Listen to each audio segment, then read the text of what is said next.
Bismillahirrahmanirrahim. Assalamualaikum warahmatullahi wabarakatuh. Ketemu lagi dengan saya Jaka Sarjana Murai. Kebetulan hari ini saya berada di rumah Om Sukri Sabto ya. Kebetulan ada di Palembang, Pelaju. Dan saya nggak tahu kenapa dia suruh saya datang ke rumahnya gitu. Mungkin selama ini kan kami pernah saling telepon ya, dia juga sering nonton di channel Julden Odil ini gitu kan. Jadi makanya saya disuruh ke rumahnya. Nah, saya nggak tahu nih, saya penasaran apa sebenarnya yang terjadi di sini gitu kan. Nah, untuk itu langsung aja kita kenalan sama beliau. Ya. Siapa Om namanya Om? Halo Frimisa, saya Sukri Sabto, biasa dipanggil di lapangan Sabto lah. Sabto ya. Kebetulan saya ini sering lah lihat-lihat di YouTube Om Julden Odil sama Om Suryana Murai, sering review-review. Kemudian saya telepon lah sama Om Suryana Murai ini tentang kendala murai saya ini. Karena murai saya ini Om, kalau dia tuh dijemur nggak betah di dalam kandang, sering loncat kiri kanan gitu. Nggak bisa dijemur lama gitu. Ya. Jadi itu ya. Satu itu kendala pertama itu. Ada lagi kendala yang lain seperti itu? Nah, kalau untuk kendala yang lain ya, misal kalau digantangan nih, kalau dia digantangan ini di pertengahan jalan, juri udah di tengah jalan, udah mau hampir selesai, dia kadang hilang emosi. Gitu. Nah, kadang juga lihat burung yang ngelowo, dia jadi birahinya sering naik gitu. Gitu Om. Itu aja ya. Jadi tiga faktor tadi ya. Tiga faktor itu. Jadi teman-teman seluruh kicau mania Nusantara ya, bagusnya teman-teman juga ikut nyimak di sini. Kenapa? Biar saya jelasi bahwa apa yang terjadi pada burung Om Sabto ini gitu. Nih, ini burungnya nih, ini contoh ini burungnya. Kalau dari lihat dari kacurakan burung ini burung sebenarnya dia punya gen, itu gen burung-burung yang memang memiliki pacar tinggi seperti itu. Nah, kenapa dia nggak bisa dijemur? Sebenarnya gini, Om Sabto ya, ada beberapa teman berasumsi bahwa tipe panas pasti tidak mau dijemur. Benar, ada betulnya juga tuh. Tapi kalau kita pun mau membiasakan burung tersebut untuk dijemur, bisa sebetulnya, cuman akan berdampak pada si burung. Nah, itu untuk tipe panas. Ini saya kategorikan dulu. Ketika saya melihat burung ini tadi pertama kali saya lihat ini burung memang awalnya memang kurang kondisi, belum kondisi ya. Karena memang bulu-bulunya masih pada ngembang ya. Udah gitu ketika kita jemur itu boleh, tapi jemurnya sebentar. Kalau kita jemur lama, memang karakter dia memang karakter burung-burung tipe panas yang nggak hobi dijemur gitu kan. Nah, jadi intinya penjemuran harus tetap ada, tapi sebentar untuk kesehatan burung, untuk merapatkan bulunya ya kan, untuk meningkatkan emosi dan birahi burung tersebut gitu. Dan satu lagi sisi lain untuk kesehatan si burung itu. Nah, itu untuk penjemuran ya. Jadi untuk penjemuran itu kita nggak usah maksain sama burung kita. Kalau dia memang nggak hobi, ya nggak usah. Karena memang menurut saya ini tipe-tipe panas memang gitu. Tipe burungnya. Jadi kita mengetahui bahwa karakter burung kita atau tipe burung kita adalah, contoh ini ketika saya datang ke sini langsung, saya langsung bukan ngejas ya, tapi tadi saya lihat ini tipe panas nih burung nih. Nah, kenapa dia mogok? Ini kendala kedua ya. Kenapa dia ketika dia di awal bagus, terus di tengah dia rada gembos ya orangnya, atau diam ngetem. Itu kenapa? Karena memang kondisi badannya belum fit. Kenapa? Fit itu sehat. Satu, yang kedua, dalam flora perawatannya boleh kita sauna atau boleh kita umbar seperti itu. Kenapa? Tujuannya agar emosi dia ya itu jangan sampai stop. Jadi ketika dia melihat musuh, apalagi ketika dia sudah ditunggalin, dia melihat musuh itu ngototnya sampai habis, sampai musuh tersebut sudah dia merasa dia menang, dia kejar tempat lain ya, pindah ke musuh lain seperti itu. Nah, emosi itu harus dijaga. Bagi burung-burung yang kira-kira nggak bisa dijemur, boleh dengan sauna gitu. Nah, ya sauna itu kan udah nonton juga nih di sebelumnya kan, cara sauna, cara ngumbar ya. Nah, itu yang terjadi pada burung ini saat ini sekarang. Jadi buat teman-teman juga harus dipahami kenapa burung kita sering ngetem di tengah atau di awal dia ketika lihat musuh itu faktornya tinggi sekali, bongkar habis dan di tengah mulai gembos. Itu kenapa? Karena memang itu permasalahannya ada di tenaga dan emosinya gitu. Nah, yang terakhir tadi apa tadi masalahnya sih? Ini apa? Seringnya nggak bongkar lah. Gitu. Oh, bongkar. Bongkar. Nah, itu makanya Om Sabto ya kemarin juga waktu Om Sabto sering juara, saya lihat burung-burung Om Sabto itu udah bagus di lapangan. Tuh. Tapi Om Sabto harus pahami dulu bagaimana ciri-ciri burung sehat. Ini buat teman-teman, ini teman-teman banyak nih yang nelfon saya nih. Om, burung saya sehat atau belum? Ini saya kasih tahu ya secara global ya. Kalau secara detail mungkin teman-teman juga ada yang berasumsi lain. Ini pengalaman saya ketika melihat burung sehat. Ya, yang pertama kita lihat dari bulu, ya. Bulu burung sehat itu biasanya dia press, dia rapat gitu, sayapnya kenceng. Ya kencang, sayapnya kencang. Sudah gitu nggak ada bulu naik, ya kan, ini untuk bagian bulu dulu ya. Itu dia press, udah gitu dia kencang gitu. Itu bulu, itu tanda ciri burung sehat. Kedua kita lihat dari paru. Paru burung sehat itu bersih dan rapi, nggak ada kotoran, nggak ada warna putih. Kan sering tuh teman-teman dia langsung melihat tuh burung gue masih ada putihnya di sini. Nah, itu tandanya dia lagi mengalami seperti sariawan atau apa gitu, atau mangap. Itu termasuk kategori burung-burung yang memang belum kondisi. Nah, makanya perbaiki dulu tenggorokannya. Nah, dari paru, dari mata ya, sorot mata burung-burung sehat itu. Ini ciri-ciri burung sehat nih, buat teman-teman harus pahami dulu. Sehat itu matanya itu bening, nggak ada lagi namanya cairan atau ini nih alisnya nih, alisnya turun. Dia kalau dia sehat itu blok habis matanya. Jadi matanya memang blok. Itu lingkaran mata ini nggak ada yang turun atau yang nyipit istilah orang kan. Blok ya, habis ya. Blok habis. Nah, itu dari bagian kepala ya. Nanti kita lihat juga di cara dia melompat. Ya, melompat. Lompatan burung sehat itu beda loh. Lompatan burung sehat itu dia melompat balik gitu loh. Udah gitu lompatannya itu pun dengan tenaga, cengkeramannya kita lihat tuh, cara nyengkram itu kan memang kelihatan tuh ada berpobor gitu kan. Nah, yang terakhir mungkin menurut saya ya, itu kita biasa teman-teman nih ngomong burung itu sering nge-track gitu.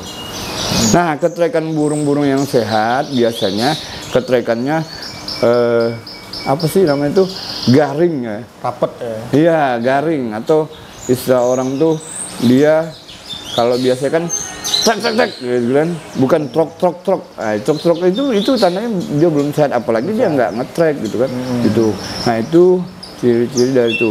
Jadi Om Sabto ya balik lagi bahwa burung sehat itu memang harus dipersiapkan sebelum lomba. Gitu. Jadi mohon maaf Om Sabto ya kalau saya kesini bukan menggurui nih. Ya, betul. Karena kebetulan konsultasi. Kita kan udah lama nih kenal ya. Ya. Jadi Om Sabto juga sudah mungkin lebih sering dari saya kalau juara ya. Oh, sering Om Haryana lagi. Oh gitu. jadi teman-teman juga ini teman-teman wajib nonton nih, karena memang gini, pengalaman ini mungkin banyak teman-teman mengalami di nasional atau di seluruh Indonesia. Kenapa? Karena memang menurut saya teman-teman banyak yang telepon saya masalah itu. Iya, karena untuk kendala seperti saya ini kendala seluruh pemain lah ya. Iya. Bukan saya aja mungkin. Karena memang kalau dia tidak sehat, biasanya untuk mengalunkan lagu itu berat. Kenapa? Karena memang mengalunkan lagu itu, ya ini untuk jawaban terakhir ya. Mengalunkan lagu itu dia butuh tenggorokan yang bersih, ya, butuh tenggorokan yang nggak ada lendirnya gitu. Jadi bisa dilihat dengan sepahnya juga tuh. Oh, dari sepah ya? Iya, sepahannya ada di awalnya mungkin ya ketika dia belum sehat itu gede sepahannya. Sudah gitu dia berlendir. Nanti lambat laun ketika dia sehat mulai ngecil-ngecil tuh. Sampai seukuran pentol korek kadang ya. Nah, sehingga ketika dia sudah selesai dari nyepah, itu suaranya baru kedengaran kristalnya. Ngeplong ya, long. Ya, kristal ya, lebih kristal. Jadi Om, satu lagi nih Om. Kalau keseringan digurah itu bagus nggak Om? Untuk kesehatan burung. Ini masalah gurah. Sebenarnya gurah itu ya sama seperti manusia juga, atau vokalis, penyanyi yang suka ngaji ya. Jadi kalau sering gurah itu nggak bagus juga kalau sering. Oh, kalau alasannya sering kenapa? Karena memang gurah itu ya dia cuma fungsinya membuang lendir gitu ya. Membuang lendir. Iya, membuang kotor-kotoran yang ada di hidung ya, termasuk di tenggorokan. Nah, kalau sudah bersih, makanya gurah itu biasa digunain orang itu berjarak, dia biasa 1 minggu sekali atau 1 bulan sekali seperti itu untuk menjaga tenggorokan dan hidung, gitu kan. Jadi kalau untuk gurah itu bukan berarti tidak boleh, berarti ya? Bukan tidak boleh, boleh karena memang tidak boleh keseringan mungkin ya. Nah, satu lagi nih Om ya, mau saya konsultasikan ya. Kalau burung ini udah bongkar nih dari awal sampai akhir ini ya, tapi nggak ada gayanya Om. Oh, itu gaya tuh, masih gaya. Tapi kalau untuk segi materi bagus nih dari awal sampai akhir, tapi gayanya tuh hilang-hilangan kayak gitu. Gimana nih kalau solusi dari Om Sarjana Murah itu? Jadi sebenarnya gini, dalam membuat gaya burung, itu sebenarnya ada karakter gaya masing-masing bawaan burung. Berarti bawaan burung ya? Ada memang minim gaya. Bukan berarti tidak punya gaya. Minim gaya itu dia paling ngongkang nembak. Ada yang seperti itu. Itu minim gaya namanya. Minim gaya. Bukan berarti nggak bisa gaya. Nah, kita bisa maksimalkan gaya tersebut dengan extra puding, ada dengan penjemuran, ada juga dengan sauna. Kenapa? Yakin omongan saya, ketika burung itu memiliki tenaga yang cukup, gayanya pasti keluar. Nah, balik lagi itu Om. Tadi burung kan tidak suka panas nih. Burung kan dijemur tadi loncat kiri kanan, nggak betah dalam kandang kalau dalam keadaan panas. Ini gimana nih mau saunanya? Ya makanya tadi beda ya, jemur sama sauna beda. Beda ya? Ya, kalau jemur dia kena matahari langsung. Kalau sauna dia di kerodong. Dan ada lagi ya kembar seperti itu kan. Makanya ada solusi-solusi lain pasti di situ untuk memperbaiki burung kita. Jadi artinya dari segala permasalahan, yang penting burung itu sehat ya Om ya? Iya. Sebenarnya sehat. Jadi saya lihat tadi juga Om Sabto juga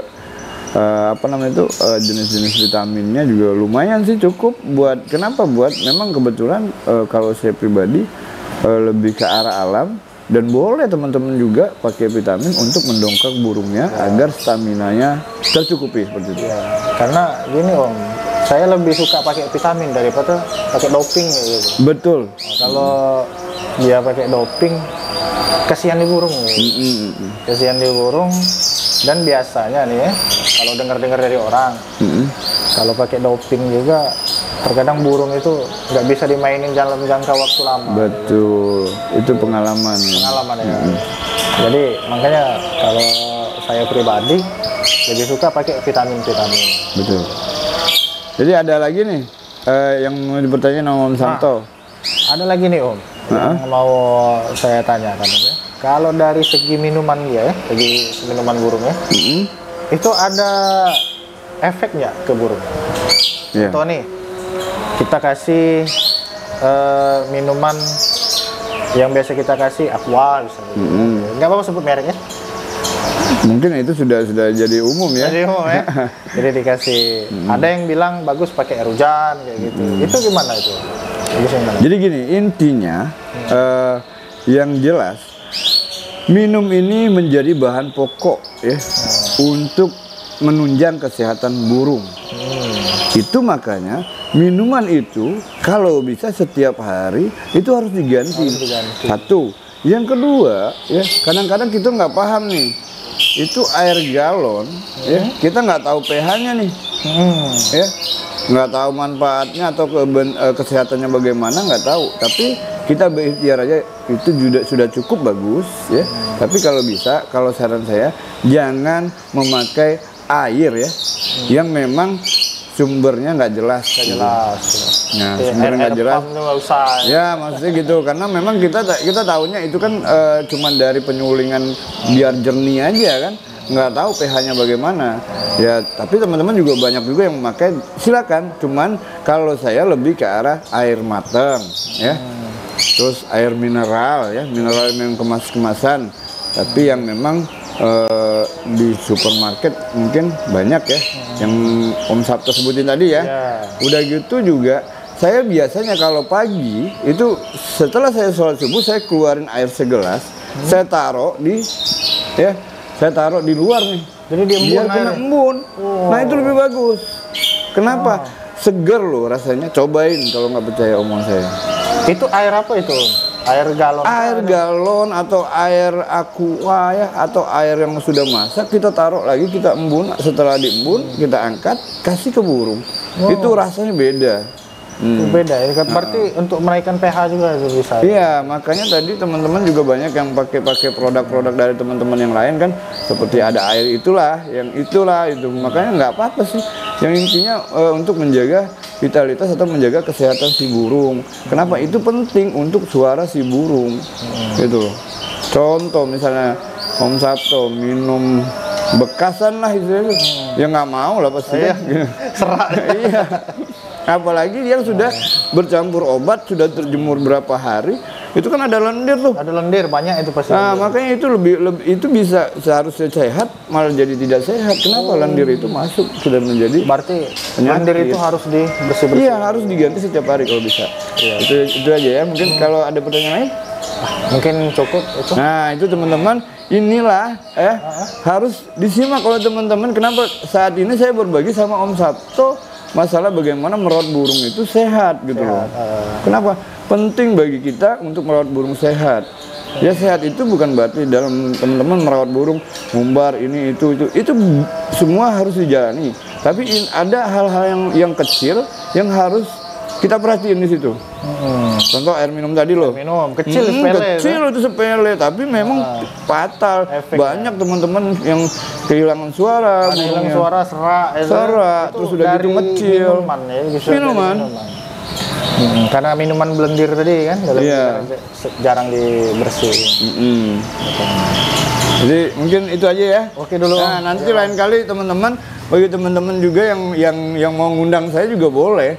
Apa gini? Karena gini, pengalaman saya dan pengalaman Om Sabto ketika dia manggil saya ke sini adalah mungkin bagi saya itu ilmu dan hal yang sepele yang harus teman-teman perhatiin agar burung Anda tetap konser ya, agar burung Anda tetap stabil dalam lomba event-event lah. Jadi kalau untuk Om Serena Moray ini salah satu senior saya yang lama lah ini. Oh gitu. Padahal Om Sabto dari Brojol juga udah main burung nih perasaan nih. Ya? Kan? Saya masih kelas 3 SMP waktu itu.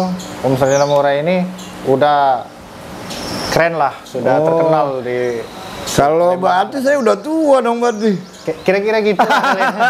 Kalau dulu itu Om Serena Moray ini masih putih-putih. Oh dulu putih bener saya. Dulu saya kayak Ariel Peter Pan. Kalau Ariel nonton pasti marah lihat saya.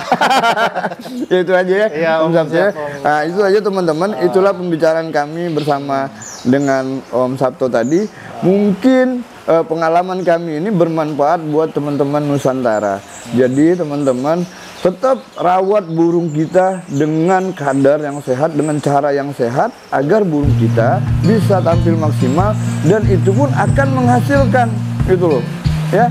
Mungkin itu dulu dari saya, Jaka Sarjana Murai bersama Sabto Loyalitas ya. Betul, besok ada acara ya. Ada acara Loyalitas Nusantara Cup. Nah ini Loyalitas Nusantara Cup pokoknya. Kalau teman-teman yang ada di Sumatera silakan hadir. Itu aja dari saya ucapkan terima kasih. Assalamualaikum warahmatullahi wabarakatuh. Luar biasa.